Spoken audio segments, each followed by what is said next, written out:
Alors, aujourd'hui, on va s'intéresser à une ville pleine de contrastes. C'est assez fascinant. Imaginez un peu, un endroit où l'argile, la terre cuite des Romains, a fini par donner naissance à l'aérospatiale la plus moderne. C'est de Toulouse dont on parle bien sûr. Allez, c'est parti, on va explorer ces différentes facettes. Pour commencer, il faut bien se rendre compte de l'importance de Toulouse. Ce n'est pas juste une jolie ville de province, hein. Pas du tout. C'est tout simplement la quatrième plus grande ville de France. Juste derrière les mastodontes, quoi. Paris, Marseille et Lyon. On parle donc d'une vraie métropole, en plein cœur du sud-ouest. Mais bon, les chiffres, c'est une chose. Ce qui définit vraiment Toulouse, ce qui vient tout de suite à l'esprit, c'est son surnom. Un surnom très poétique d'ailleurs, la ville rose. Et c'est vraiment la clé pour comprendre son identité, son charme. Cette couleur, elle est partout. Elle donne une lumière toute particulière à ses rues. C'est vraiment unique. Alors, justement, parlons-en. Cette fameuse couleur rose, d'où est-ce qu'elle vient? Eh bien, la réponse, elle est littéralement sous nos pieds. Tout vient de la géologie de la région. Et c'est ça qui est incroyable en fait. C'est la géographie qui a tout décidé, qui a dicté l'architecture de la ville. D'un côté, on est la Garonne, avec une terre hyper riche en argile, disponible en abondance. Et de l'autre, eh bien pas de carrière de pierre dans les environs. Rien. Du coup, le choix du matériau de construction, il s'est imposé de lui-même. C'était une évidence. Et ce matériau, c'est la célèbre brique foraine. C'est une technique qui remonte aux Romains, rien que ça.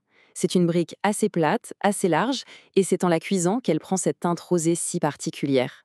Ce qui est magique, c'est qu'elle change de couleur avec la lumière du jour. C'est vraiment ça la signature de Toulouse, c'est son ADN. Bon, on a parlé des briques, des murs, mais pour vraiment comprendre l'âme de la ville, il faut aller au-delà. Il faut faire un petit voyage dans le temps, parce que l'histoire de Toulouse, elle est incroyablement riche et parfois assez mouvementée. Le parcours de la ville est juste impressionnant.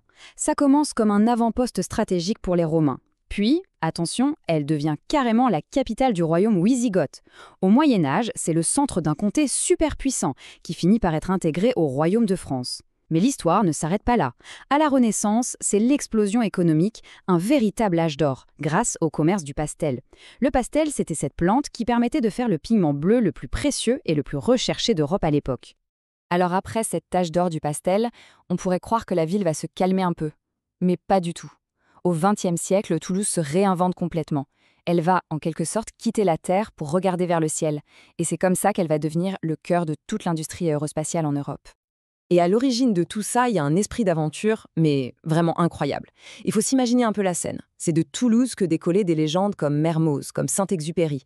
Ils partaient pour des missions ultra dangereuses, pour livrer le courrier jusqu'en Afrique et même en Amérique du Sud. C'est ça la grande épopée de l'aéropostale. Et tout est parti de là. En fait, cette transformation s'est faite de manière assez logique, étape par étape. Ça commence avec les usines latécoères pendant la Première Guerre mondiale. Ensuite, il y a eu l'aéropostale qui a vraiment bâti la légende. Mais le vrai tournant, le moment décisif, c'est après la Seconde Guerre mondiale. L'État français décide, de manière stratégique, de tout centraliser à Toulouse, tout ce qui est aéronautique et spatial.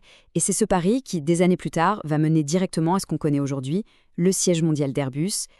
Et le résultat aujourd'hui, qu'est-ce que c'est? C'est un écosystème complet, un pôle immense. Il y a Airbus, évidemment, le géant que tout le monde connaît, mais il y a aussi ATR, le leader des avions régionaux, il y a le CNS, l'Agence spatiale française, il y a Thales, bref, tous les plus grands noms du secteur. C'est simple, c'est le plus grand pôle aérospatial de toute l'Europe. Ok, donc on a les briques roses, on a les avions, mais Toulouse, c'est bien plus que ça. C'est une ville qui a une énergie incroyable, une vibration, une culture qui lui est propre. C'est le cœur battant de toute une région, l'Occitanie. Et d'où vient toute cette vitalité, toute cette énergie? En grande partie de sa population étudiante. Plus de 100 000 étudiants, c'est énorme. Et c'est ça qui donne à la ville cette ambiance si jeune, si dynamique, toujours en mouvement. D'ailleurs, il y a un chiffre qui est assez dingue, quasiment la moitié de la population de Toulouse a moins de 30 ans. C'est une démographie vraiment jeune pour une ville de cette taille. Et c'est clairement ça qui explique son attractivité et son côté très festif, très vivant.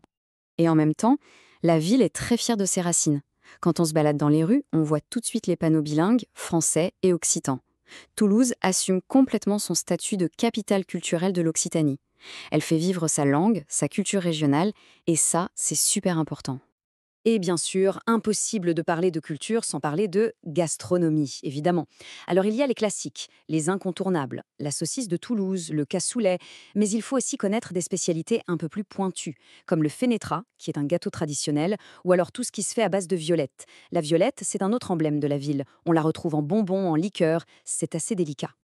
Donc si on devait résumer tout ça, on pourrait dire que Toulouse, c'est une ville aux multiples visages.